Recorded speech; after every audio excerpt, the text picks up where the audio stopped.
Protestant. In 2% practice Rastafarianism.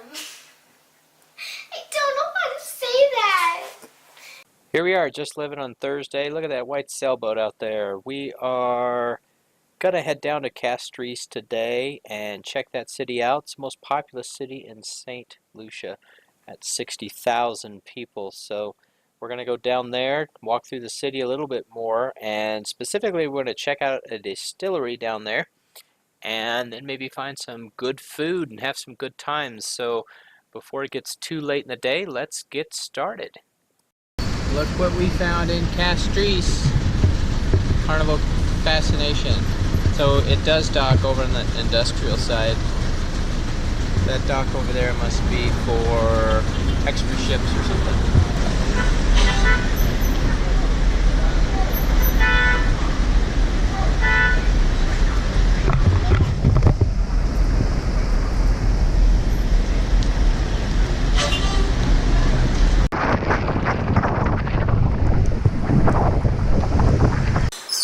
Here in the tasting area, just outside of the shop where we paid, it was $4 a person to come in, and they've got all of their, wow, banana cream rum, coconut cream rum.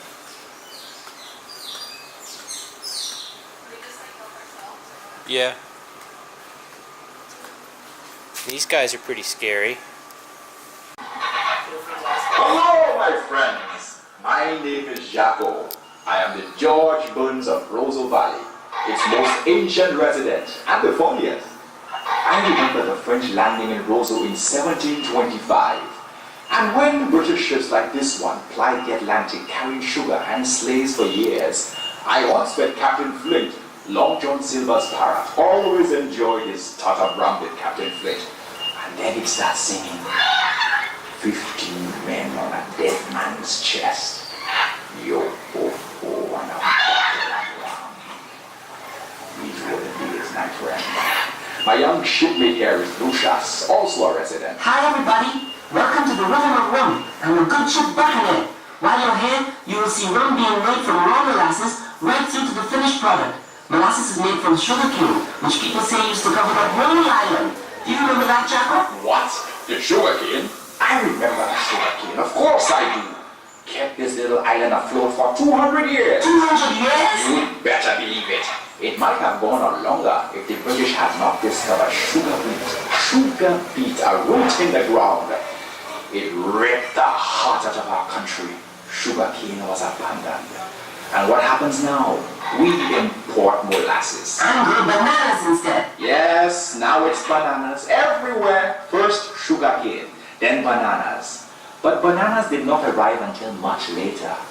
The first French planters had very different ideas, being French, you know. They built themselves small homesteads, raised families, kept parrots like myself, farmed cocoa, coffee, tobacco, and even cotton. It was a very romantic landscape in those days. Unless you were a slave. That was later, my boy. A sad chapter.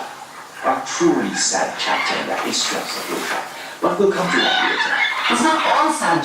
Carnival is the most exciting time on the island. But hey, you get a visit to Carnival as part of our tour. So enjoy and feel free to ask questions. We want you to be steeped in history. And our managing director, Laurie Barnard, knows that firsthand. His great-great-grandfather, Samuel,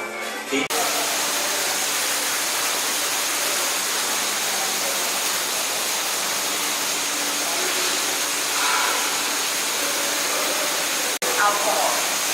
That 8% alcohol slowly peels off the yeast, giving you less and less movement until it gets completely stagnant. So if you look at this one over there, this one is active as this one here. Then it's going to get completely stagnant like the one over there. And then we know it's now ready for the distillation process. And our 1931 9. Analyzer column is our main production stage. That alone gives us about 5,000 liters of rum per day. After distillation, the product is always white or clear. You can use two processes to darken. You can add in colors and extracts, or you send it to a process called aging, and that's where those oak barrels that you see here come in. These are oak casks. These all come from Jack Daniel's Distillery in Tennessee, USA. So they're used first by Jack Daniel's only one time, then they sell them to us and we use it for our own. How many times do you guys use them? All depends on the product and how long we've used it for before. So if we're gonna do the young ones, like the 2-year one, we can probably use that barrel maybe 3 to 4 times for the day. But if we're doing the older ones, we have to go based on the product's color and quality coming out after aging. That will determine whether we can still use that barrel. Because the barrels, after a while, they tend to lose the touch and they don't darken like they normally should. So if this is what 8 years should look like, it's any lighter, then we know that barrel is no longer good for you. So we just left the distillery in Rousseau. And we're headed back up to Grosse-Île to go to Reduit Beach. Hopefully be able to get in the water today if the surf's not too rough, and hopefully enjoy some more Caribbean food. What did you think of the distillery tour, Brian? I thought it was very well done, but it was a little short. I don't know, maybe 20 minutes? All through their casks and how they start out the fermentation process. Smells very interesting in there. Kind of good though, not a bad smell. They actually get all of their aging casks from the Jack Daniel's Distillery in Tennessee. Jack Daniel's only uses them once, and then St. Lucia Distillery buys them, and depending on how long they're going to age their rum, they can use the casks more than once or sometimes just once. The other thing we learned was that St. Lucia used to be a big grower of sugarcane, but they found bananas to be more profitable, so they turned most of their sugarcane fields into banana fields, and now to make their rum they get the majority of their sugarcane from South America. There's the front of the ship in port in Castries. Carnival Fascination. Carnival Fascination. So here we are in the middle of Castries, and you can see the ship is just going right into the middle of town, basically. Makes it look really big.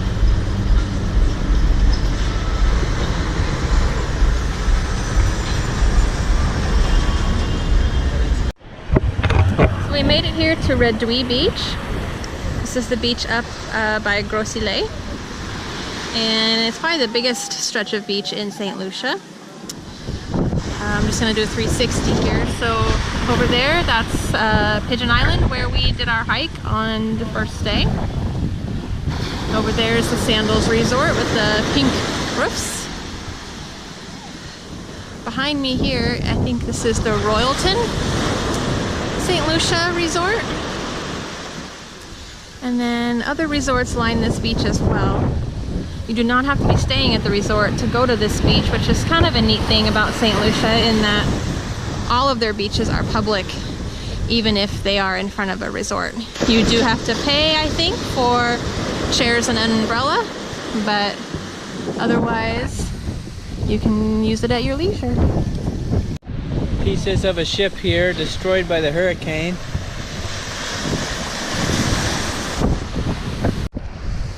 Hopefully the water is nice and cool.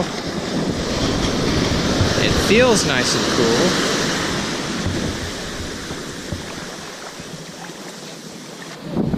Bunch of ships out there. Looks like some tours from the Carnival Fascination.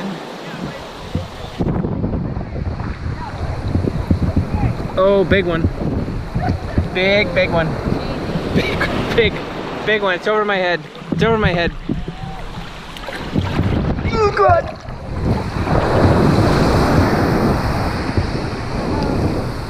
Big one. Big one. Big one. Taking it with the camera. Oof.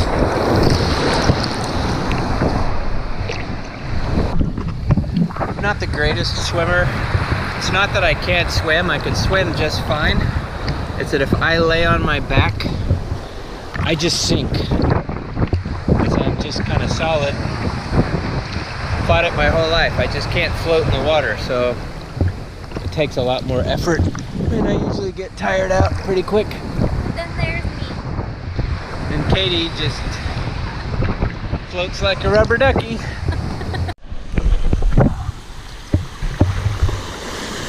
All done for a while in the water, I think. Hands got all wrinkly, waterlogged. So I'm just gonna walk down the beach here and see what we can find. I've noticed they've still got a red flag down here. So I don't know. They've got a red flag way down there. So I'm not sure we're supposed to be in the water.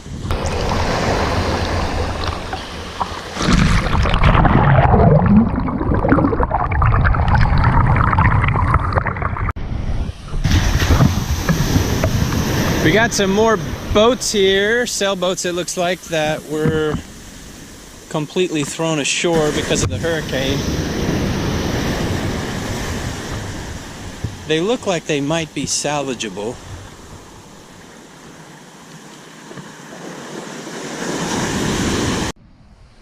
So I checked with some locals here at this resort, and it is true you're supposed to stay out of the water when the red flag is up. So we shouldn't have been in the water to begin with. While I was in there, I did encounter some pretty good waves. One of them really knocked me under, but beyond that it was manageable, so they must be just trying to play it safe. Not sure what they're going to do with all of the cruisers that bought beach passes for the day. Pretty area here at the end of the beach. A lot of shade trees. And they've even got a little bar down here. A fish shack. Marie's Fish Shack.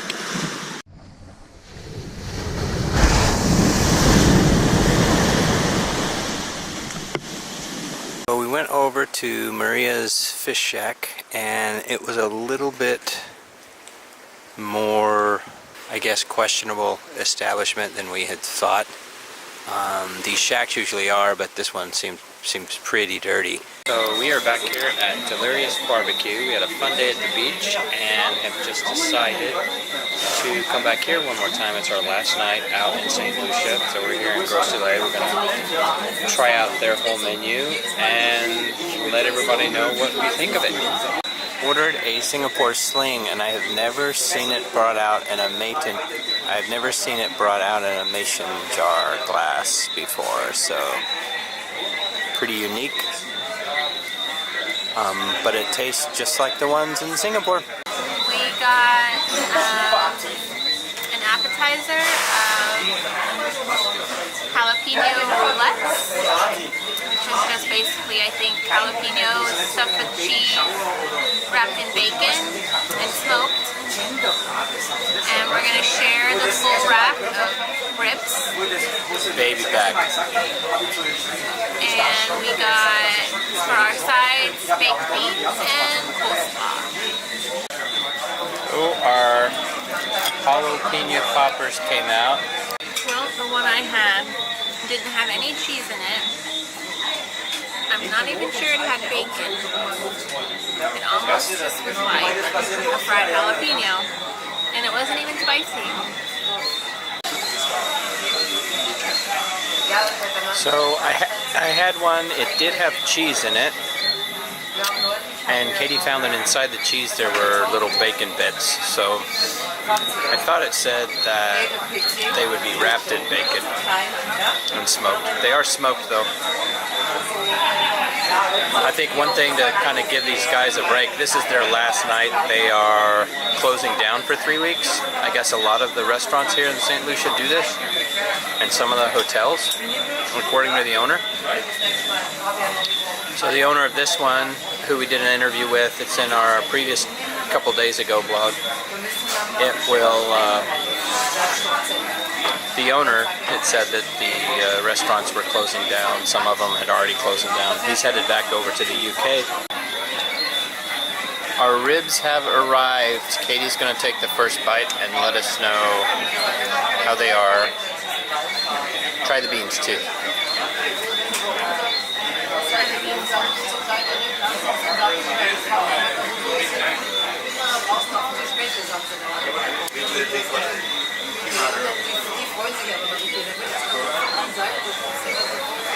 The beans are very sweet.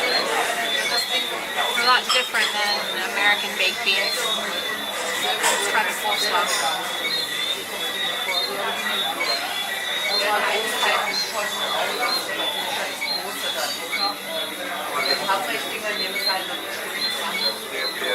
That's good coleslaw.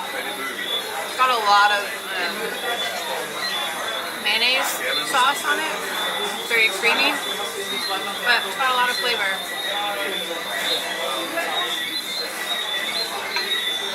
Try a rib, I guess.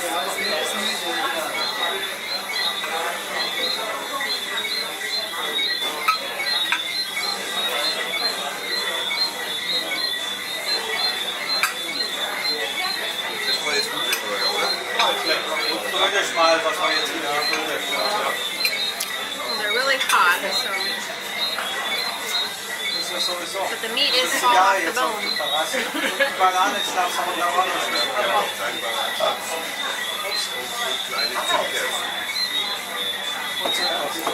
It's good. I think I like them. Okay, so just finished our meal at Delirious BBQ. The ribs were really good. I've had better, but they were really good. I was pleasantly surprised here in the Caribbean. Also, the beans, like Katie said, they were interesting. They were sweet and almost had a fruity flavor to them. I didn't care much for the coleslaw, but I could see how others would like it. It wasn't bad coleslaw, it was just really creamy. So, just living recommended. Delirious BBQ here in Gros-Islet, St. Lucia. We're headed back to the car now. Got to finish a few items we've got to pack up, and then we're headed to the airport tomorrow. We're going to try to stop in a town or two and get some more footage, but until then, keep living.